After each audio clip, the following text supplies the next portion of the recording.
शिलापट पर माननीय प्रधानमंत्री जी का नाम होगा जो अगले 300 साल तक रहेगा।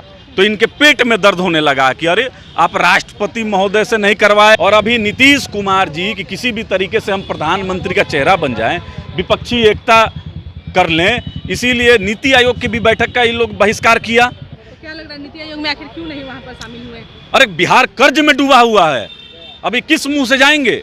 अगर नरेंद्र मोदी भारत का झंडा अपने हाथ में लेके चलेंगे तो ये पूरे विपक्ष वाले लोग पाकिस्तान का झंडा अपने हाथ में ले लेंगे। 3 मुंह वाला जो बाघ है ये गुर्राता हुआ बाघ है कि वो भारत है कि अब अगर इसके ऊपर अगर टेढ़ी नज़र आप डालिएगा तो आपके साथ अच्छा व्यवहार नहीं होगा, जवाब मिलेगा। पिछले 17 साल में आप और राष्ट्रीय जनता दल पहले थी, 32 साल में एक भी ऐसा उदाहरण बताइए, एक भी ऐसा लैंडमार्क बताइए जो देश जिसको अनुसरण कर सकता है। नमस्कार, आप देख रहे हैं लाइव बिहार, मैं आपके साथ रूपम। देखिए, नए संसद भवन के उद्घाटन पर जितने भी विपक्ष लोग हैं वो सरकार को घेरते नजर आ रहे हैं। और आज बिहार के मुख्यमंत्री नीतीश कुमार का एक बयान आता है कि भाई एक संसद भवन पहले से तो था ही, तो फिर एक और नया संसद भवन उद्घाटन करने का क्या मतलब बनता है, क्यों बनाया गया। चलिए, इसी मुद्दे पर बात करने के लिए हमारे साथ राष्ट्रीय लोक जनशक्ति पार्टी के प्रवक्ता हैं चंदन सिंह हमारे साथ जुड़े हुए हैं। चंदन जी, जिस तरह से मुख्यमंत्री का यह बयान आ रहा है, कैसे देखते हैं आप इसको? देखिए, काफ़ी दुर्भाग्यपूर्ण बयान है और माननीय मुख्यमंत्री जी को ऐसे बयान देने से बचना चाहिए था। कहीं ना कहीं अपने आप को ही हंसी का पात्र बना रहे हैं। अरे मुख्यमंत्री जी, आप बताएंगे कि बिहार विधानसभा जो वर्तमान में अभी है और यह भी काफ़ी पुराना है, अंग्रेज़ों का बनाया हुआ है, इसके जस्ट बैक साइड में सेंट्रल हॉल का निर्माण आपने कराया जिसको विस्तारित भवन कहा जाता है। ये बताएंगे आप ही ने शिलान्यास किया था ना, और आप ही ने उसका लोकार्पण किया। अगर आपको याद होगा तो गांधी मैदान के बीचों बीच महात्मा गांधी जी की मूर्ति थी, उस मूर्ति को हटाकर आप एक आदमकद महात्मा गांधी की प्रतिमा आप साइड में लगाए। अब बताइएगा, पुराना मूर्ति था, नया क्यों लगवाए? कृष्ण मेमोरियल हॉल गांधी मैदान के पास है, आपको याद है, वहाँ पर जयप्रकाश नारायण का पार्थिव शरीर रखा गया था। वो तो अभी यथार्थ में है, उसके बावजूद बापू सभागार आपने बनाया, 100 करोड़ रुपया लगा के आप बनाए। क्यों बनाए, क्या जरूरत थी? पुराना म्यूजियम छज्जू बाग में अभी है, नया म्यूजियम बेली रोड पे क्या जरूरत थी बनाने की? 300 करोड़ लागत लगा। अब सुनते हैं कि नया म्यूजियम और पुराने म्यूजियम के भूमिगत टनल आप बनाने वाले हैं, 1000 करोड़ रुपया उसमें भी लगेगा। अरे मुख्यमंत्री जी, जिस राज्य के पास शिक्षकों को देने के लिए पैसा ना हो, वो राज्य में मुख्यमंत्री 300 करोड़ रुपया का हेलीकॉप्टर खरीद के विपक्षी एकता की बात करते हैं और आप ज्ञान दे रहे हैं, आप बता रहे हैं, जबकि पुराना पार्लियामेंट अभी है, उसके बगल में नया सेंट्रल विस्टा का निर्माण माननीय नरेंद्र मोदी जी ने कराया है, कम लागत में, कम स्पेस में और समय सीमा के अंदर। आधुनिक भारत का वो संसद, नया संसद बना है जिसमें एक वैभवता दिखती है कि अब वो भारत नहीं है। अच्छा, उसमें आप अशोक स्तंभ भी देखिएगा, 3 मुंह वाला जो बाघ है ये गुर्राता हुआ बाघ है कि वो भारत है कि अब अगर इसके ऊपर अगर टेढ़ी नज़र आप डालिएगा तो आपके साथ अच्छा व्यवहार नहीं होगा, जवाब मिलेगा।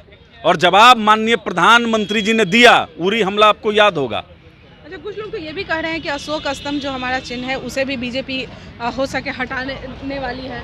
देखिए, ये वो लोग बात कर रहे हैं जो डरे हुए हैं। अब शिलापट पर माननीय प्रधानमंत्री जी का नाम होगा जो अगले 300 साल तक रहेगा। तो इनके पेट में दर्द होने लगा कि अरे आप राष्ट्रपति महोदय से नहीं करवाए, आप एक दलित आदिवासी महिला का अपमान किया, भूल गए क्या?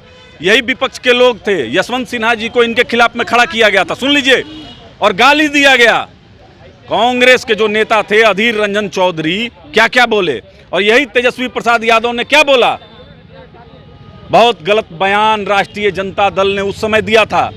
और अभी नीतीश कुमार जी कि किसी भी तरीके से हम प्रधानमंत्री का चेहरा बन जाएं, विपक्षी एकता कर लें, इसीलिए नीति आयोग की भी बैठक का ये लोग बहिष्कार किया।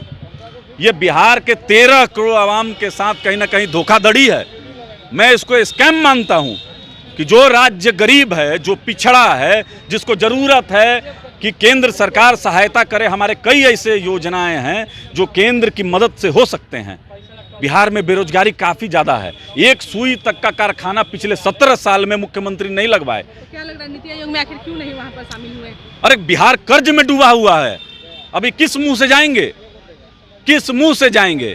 और इनको जाना चाहिए था, ये जो बात करते हैं कि बिहार को विशेष राज्य का दर्जा मिले, तो मुख्यमंत्री को जाना चाहिए था वहां पर और माननीय प्रधानमंत्री जी के समक्ष बिहार की जो बदहाली है उसके बारे में बात करनी चाहिए थी। चंदन जी, पहले उद्घाटन को लेकर ये हो रहा था कि भाई प्रधानमंत्री क्यों कर रहे हैं, राष्ट्रपति क्यों नहीं कर रहे हैं। अब नए संसद भवन को लेकर हो रहा है। आखिर समस्या कहाँ है कि नए संसद भवन क्यों बनाया गया? देखिए, देश की जो 19 विपक्षी पार्टियां हैं, इनको माननीय प्रधानमंत्री जी का जो नाम है शिलापट पे, वो बर्दाश्त नहीं हो रहा है। ये कह सकते हैं कि अब ये वो नए वाले संसद भवन में पैर नहीं रखेंगे, ये इस्तीफा दे देंगे। इनको विरोध नरेंद्र मोदी का करना है। अगर सुन लीजिए, अगर नरेंद्र मोदी भारत का झंडा अपने हाथ में लेके चलेंगे तो ये पूरे विपक्ष वाले लोग पाकिस्तान का झंडा अपने हाथ में ले लेंगे। तो राष्ट्रपति से आखिर क्यों नहीं करवाया जा रहा है? बिहार का हुआ क्या?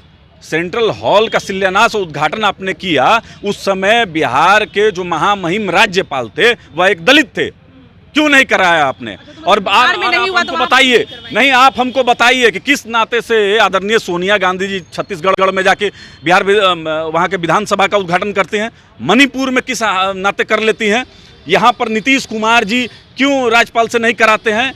तो जगह जमीन बंट के रहेगा, अपना अपना छोड़ के आप कीजिएगा तो खुदे कर लीजिएगा। वहाँ पे हो रहा है तो कहिएगा कि आप राष्ट्रपति से कराइए। अरे आपके पास मुद्दे का अभाव है और कहिए कि एक पिछड़ा का लड़का, देश का जो अभी सर्वोच्च पद पर माननीय प्रधानमंत्री हैं, किस तरीके से चहो दिशा से भारत को सुरक्षित रखे हुए हैं। आप देखिए कि ऑस्ट्रेलिया में जाने के बाद किस तरीके से भव्य स्वागत होता है। एक अफ्रीकी देश का राष्ट्रपति उनके पैरों में गिर जाता है, अमेरिका का राष्ट्रपति उनसे ऑटोग्राफ लेने की बात करता है। तो ये देख के किसी भी हिंदुस्तानी का, आज हमारे देश के पासपोर्ट का क्या स्थिति है, पूरे विश्व में डंका बज रहा है।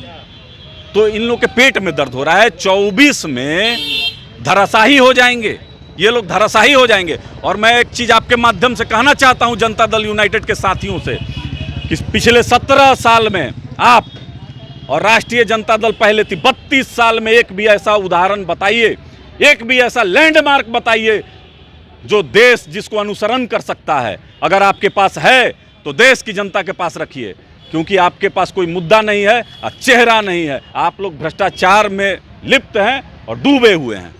धन्यवाद। धन्यवाद।